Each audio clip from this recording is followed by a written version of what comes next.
pemerintah. Lampiran kedua tentang riwayat kontrak kerja tenaga non-ASN dan ex honorer K2. Menurut Deputi Bidang Sistem Informasi Kepegawaian Sinka BKN Suharmin, lampiran itu harus diisi oleh Badan Kepegawaian Daerah BKD, bukan oleh masing-masing tenaga honorer.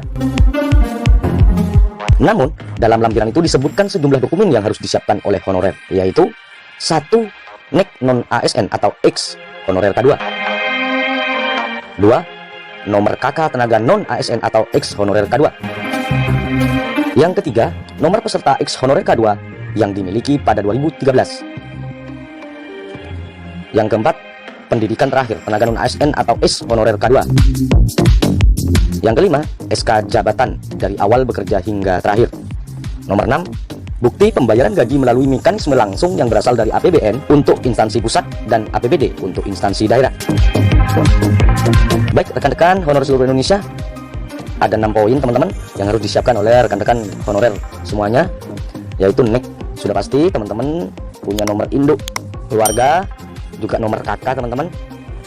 Terus yang ketiga, nomor peserta ex honorer K2 yang dimiliki pada 2013. Maksudnya adalah bagi rekan-rekan honorer K2 yaitu nomor tes 2013. Yang keempat ini ijazah pendidikan terakhir tenaga non-ASN atau ex honorer K2. Ijazah terakhir, ijazah saat ini teman-teman. Bagi honorer K2 yang dulu pada nomor tes misalkan mempunyai ijazah SMA atau D2, sekarang sudah mempunyai S1, berarti ijazah yang dimasukkan adalah ijazah terakhir saat ini. Terus SK jabatan dari awal bekerja hingga terakhir. SK yang dimaksud teman-teman, jika guru, SK dari kepala sekolah atau SK kepala dinas PPK misalnya, itu dari pertama bekerja sebagai non-ASN sampai terakhir teman-teman.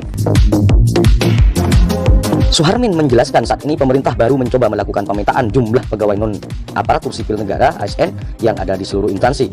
Sistemnya saat ini tengah dipersiapkan BKN. Kemungkinan butuh 2-3 minggu ke depan, terhitung sejak SE Menpan RB diterbitkan, aplikasi pendataan honorer itu selesai. Insya Allah, paling cepat pertengahan Agustus aplikasi pendataan honorer selesai, sampai dengan uji keamanan sistem oleh Badan Cyber dan Sandi Negara, BSSN, kata Deputi Suherman. Suherman menyebutkan sistemnya itu berlaku untuk seluruh tenaga non-ASN atau honorer di instansi daerah. Jadi, pendataan ini khusus tenaga non-ASN yang bekerja di instansi pemerintah pusat dan daerah. Tidak ada pengecualian, tegasnya. Setiap instansi yang mengajukan data honorer, tambah Suherman, harus melengkapi dengan surat pernyataan tanggung jawab mutlak (SPTJM). Dengan demikian, data yang masuk sistem atau aplikasi pendataan honorer adalah valid. Sebelumnya, PLT Menpan RB Mahfud MD meminta setiap pejabat pembina kepegawaian PPK segera melakukan pemetaan seluruh pegawai non-ASN di lingkungan instansi masing-masing.